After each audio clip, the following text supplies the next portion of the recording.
Mosaic, a daily news program from Link TV, presents a selection of news reports from independent and state-controlled broadcasters from throughout the Middle East.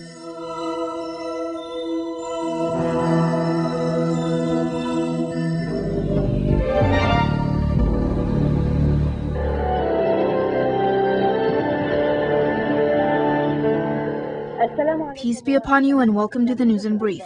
A Syrian official says that statements made by the Syrian ambassador to Spain is not official, adding that he was expressing his own personal opinion. The Syrian ambassador said that Syria would respond militarily if Israel attacked Syria. Israel prepares to call up its reserve forces in anticipation of new attacks. Sharon talks with his government about its plans after the Haifa operation and its raids against Syria. During his meeting with the Lebanese president, the United Nations spokesman Terry Rode Larson denounced the recent incidents witnessed in Syria and on the Lebanese-Israeli border, adding that Israeli warplanes violated Lebanese airspace. Washington marginalizes the reaction of the interim Iraqi Governing Council, which reject deploying Turkish troops into the country. A car bomb exploded near the Turkish parliament only hours after it agreed to send troops to Iraq, and a powerful explosion went off near the Republican Palace. Meanwhile, U.S. forces close off a neighborhood in Baghdad where they believe that officials of the previous regime are being protected.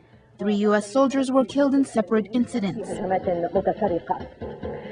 Thousands of Iraqis demonstrate for the second day in front of Paul Bremer's office, protesting the arrest of Muayyad al-Khazraji, one of the Shiite clerics.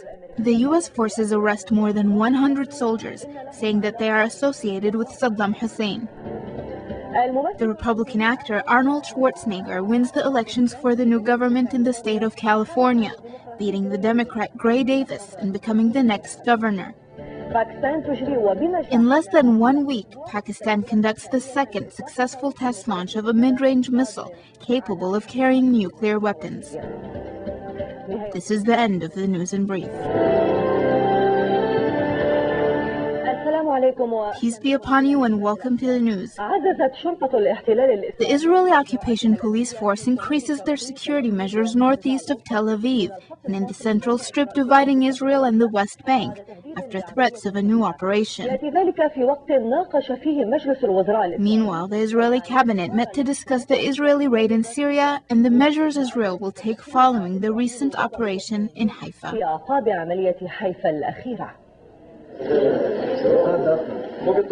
Israel's Prime Minister Ariel Sharon has unlimited support from the American administration, thus moving forward with his aggressive policies. Sharon presided over a cabinet meeting to discuss further measures against the Palestinians in response to the recent martyrdom attack in Haifa, killing 19 Israelis.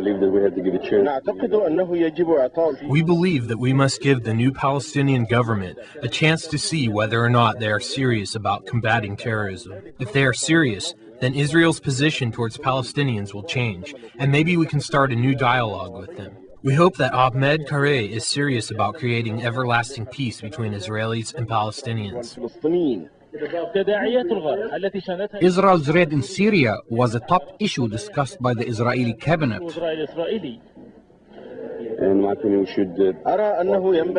We must do everything possible to avoid escalating the situation with the Syrians. The attack on Syria was to let them know that they are responsible for the Hezbollah attack against us. Syria is harboring Hezbollah, training them and aiding them, while turning the other way when they attack Israel.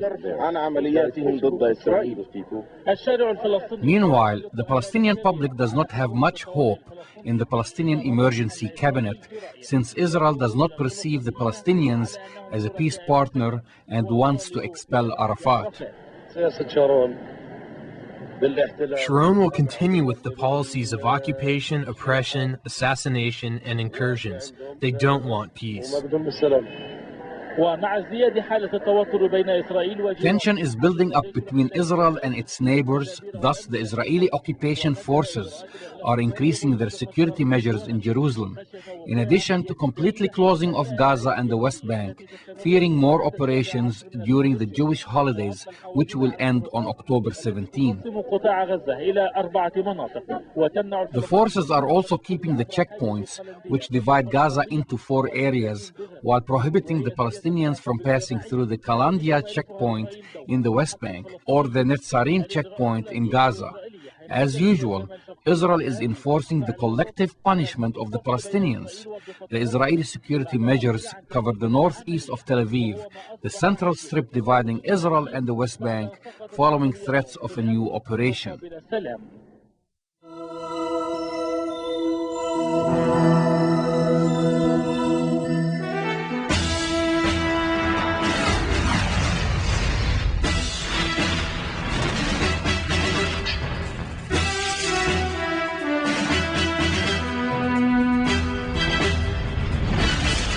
The Syrian ambassador to Madrid warned that Syria will retaliate militarily if Israel continues its strikes against Syria. And for the second time in as many days, U.S. President George W. Bush reaffirmed what he called Israel's right to self-defense. Meanwhile, Israelis are still weighing Israel's Saturday aggression against Syria, condemned officially and publicly by countries worldwide.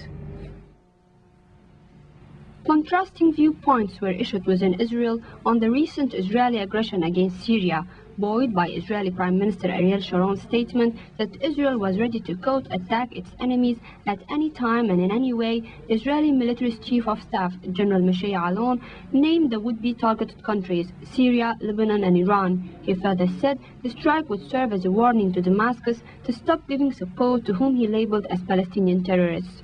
The former head of Labour Party, Amram Mitzna, headed the other pole, who branded the raid as an irresponsible act. He said this irresponsible government threatens the state of Israel and its people with its military adventures. Amid such contradictory Israeli reactions, U.S. President George W. Bush stiffened his insistence that Sharon has the right to defend Israel. The decisions he makes to defend our people are valid decisions. We would be doing the same thing. This country will defend our people. But we're also mindful when we make decisions, as the Prime Minister should be, that he fully understand the consequences of any decision. Arab League Secretary General Amr Moussa hit out at the U.S. stand, warning that the idea that Israel had a right of self-defense beyond its borders would torpedo any hope of peace ever being reached in the Middle East.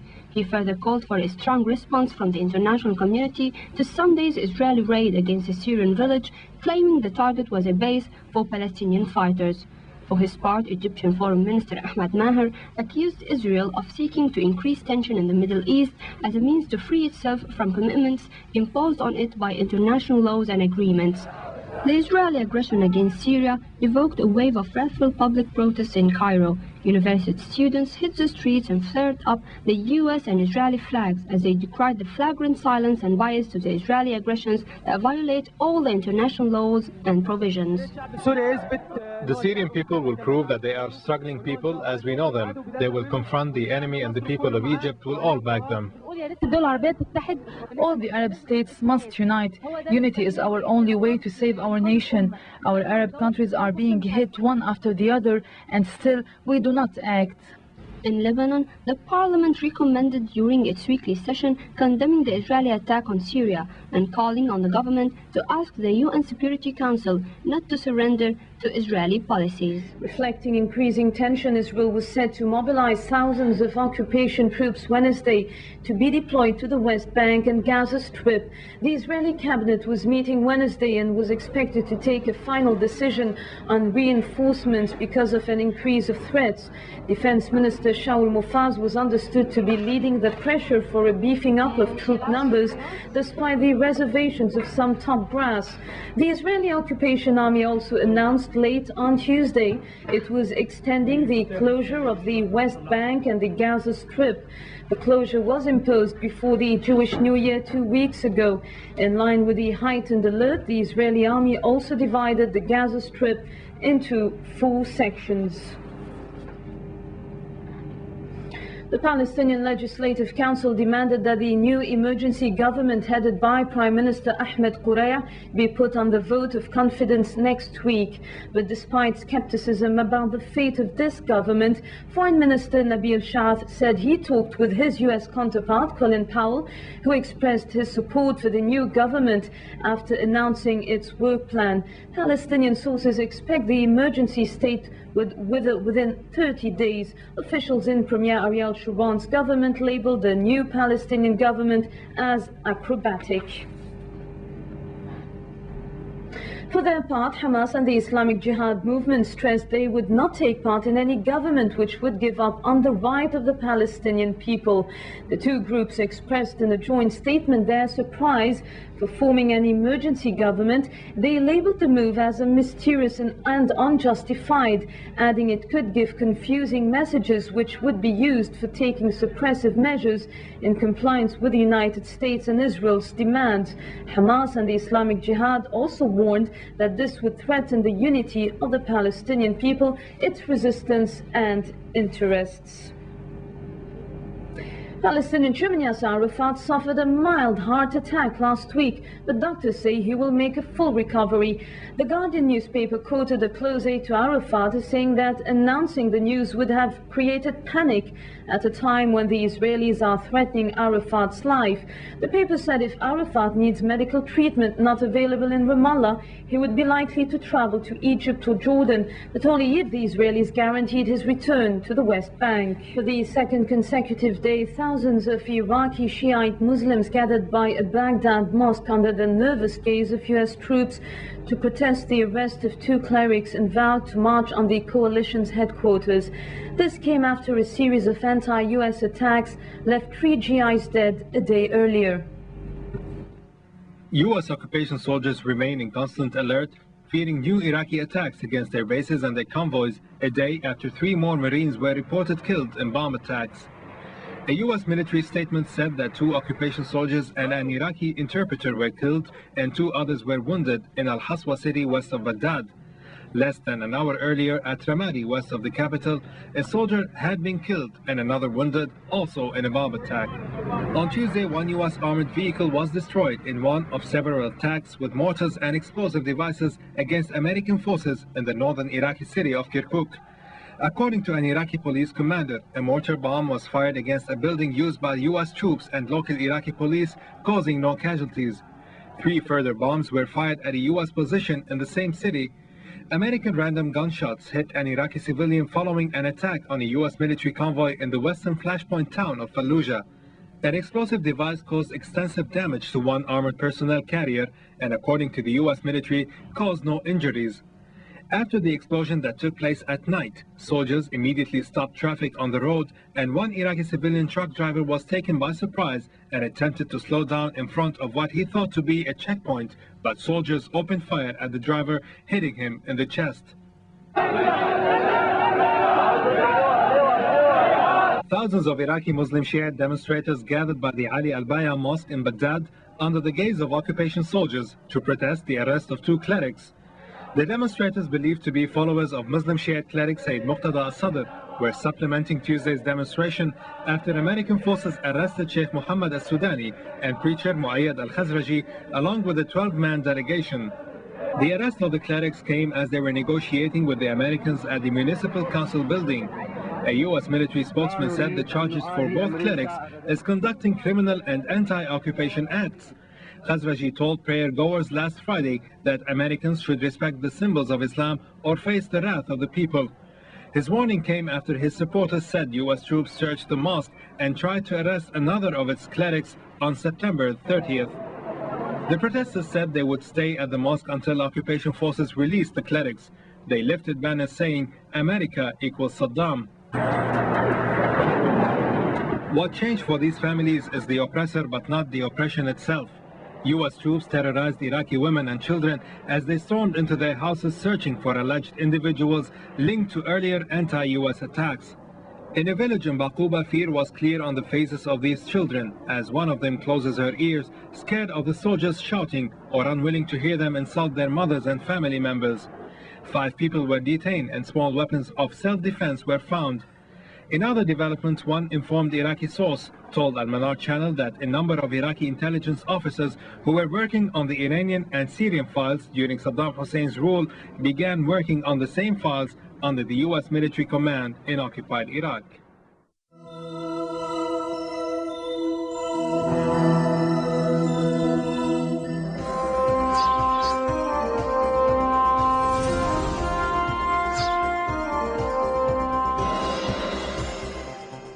Iraq's governing council said it was trying to find a compromise to end a dispute with the U.S.-led administration over the deployment of Turkish troops in Iraq to help occupying forces stabilize the country.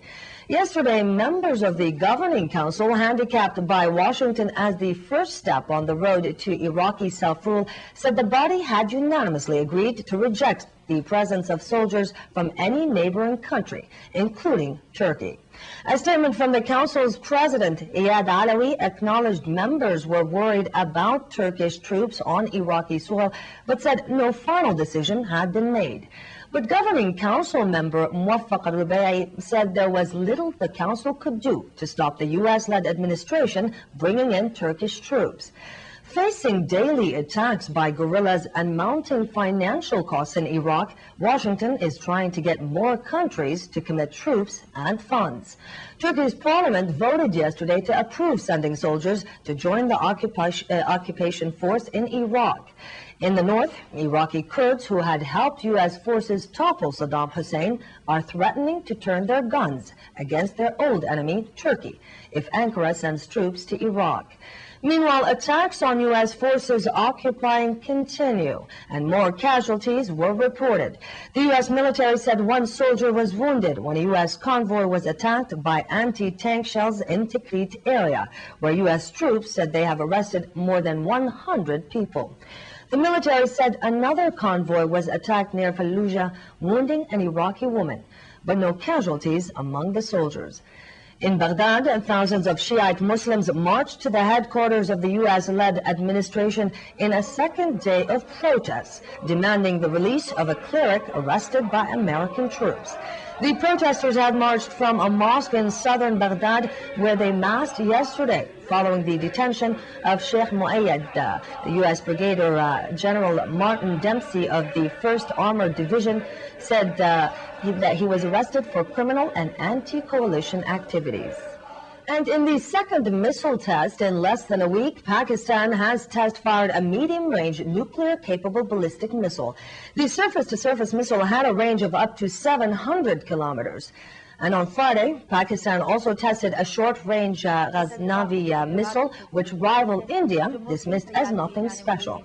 Pakistan and India engaged in what were seen as a tit-for-tat missile tests last March, when Islamabad tested the short-range Abdali missile.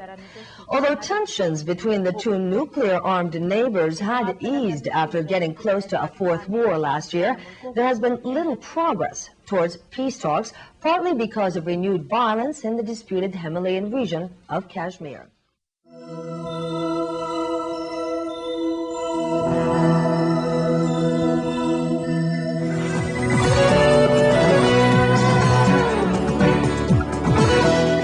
Casablanca, a media panel was held to discuss the results of Moroccan Women's International Conference, calling for equal rights both at home and abroad. The panel discussed proposals drafted during the three-day conference. Our correspondent, Miriam Firaj and Abdulrahman Bihtowi.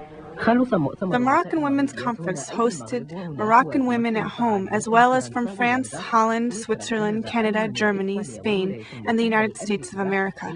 They agreed on a measure that would ensure the equality of women. They called for local laws and bilateral agreements guaranteeing the dignity of women in compliance with international agreements. The conference yielded many proposals, the first of which is to review local laws that pertain to equality. Second is to reevaluate all bilateral agreements which discriminate against women. Also to make equal rights a priority according to international agreements and protocols. According to the participants of the Moroccan Women's Conference, the harm to women relates to family law, the issue of marriage, and divorce. These are the recommendations. First, the age of marriage needs to be raised to the age of 18. Second, to eliminate custody. Today, women are ministers, leaders, and activists.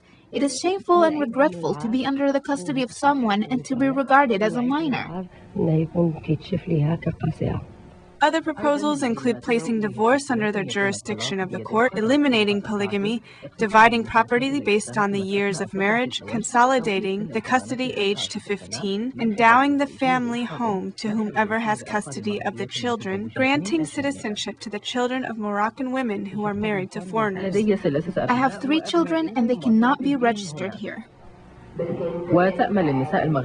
Moroccan women hope that in the future all European countries will establish a law like the one approved last March, which governs all Moroccans residing in Spain. However, until then, the Moroccan women have decided to create an association to unify their efforts, both here and abroad.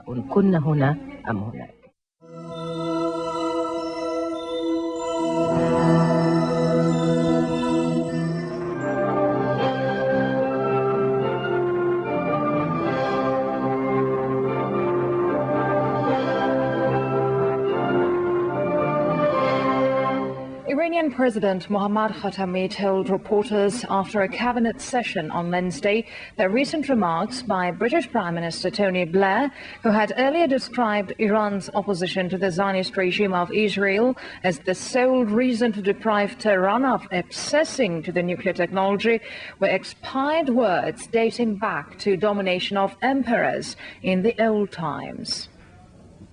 I don't know what the status of Tony Blair is to let us utilize nuclear technology, the president questioned.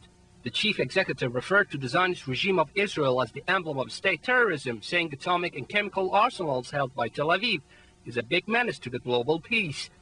Elsewhere in his remarks, he said Iran would give all necessary cooperation to the International Atomic Energy Agency to prove it is not after secret nuclear weapons, although it views as unfair the resolution released by the UN nuclear watchdog on Iran.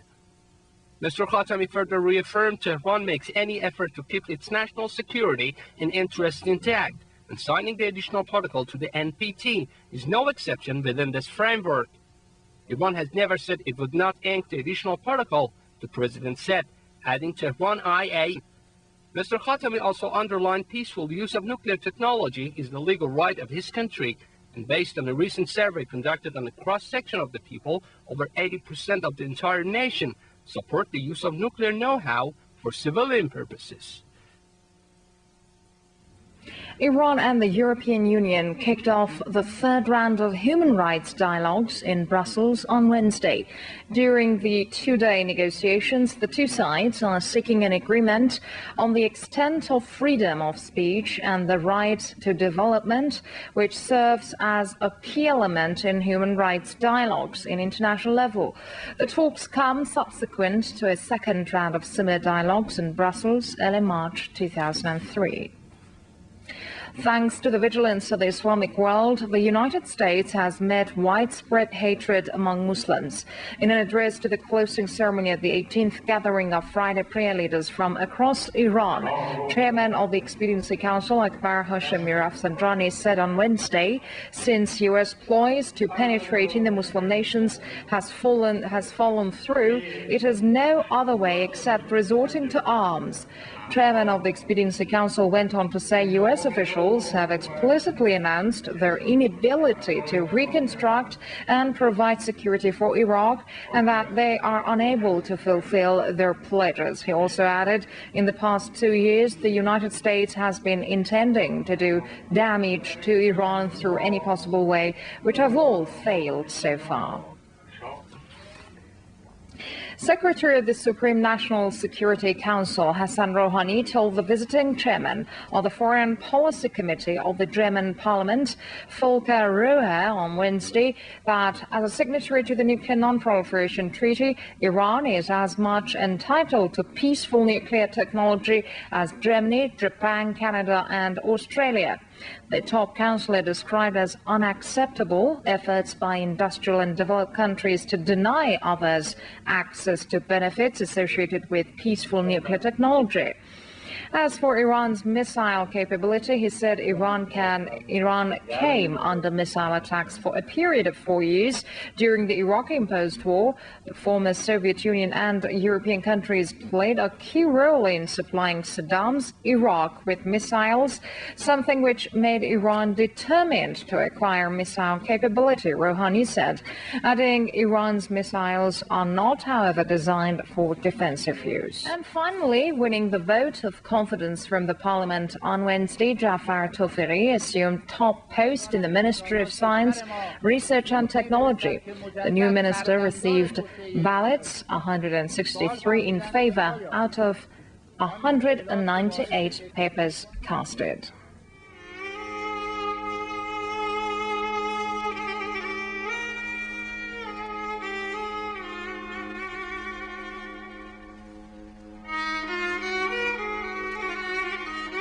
Mosaic is made possible by a grant from the John S. and James L. Knight Foundation, which promotes journalism excellence worldwide and invests in the vitality of 26 U.S. communities, and the William and Flora Hewlett Foundation. Additional support is provided by the Firedoll Foundation and Henry and Virgilia Dakin.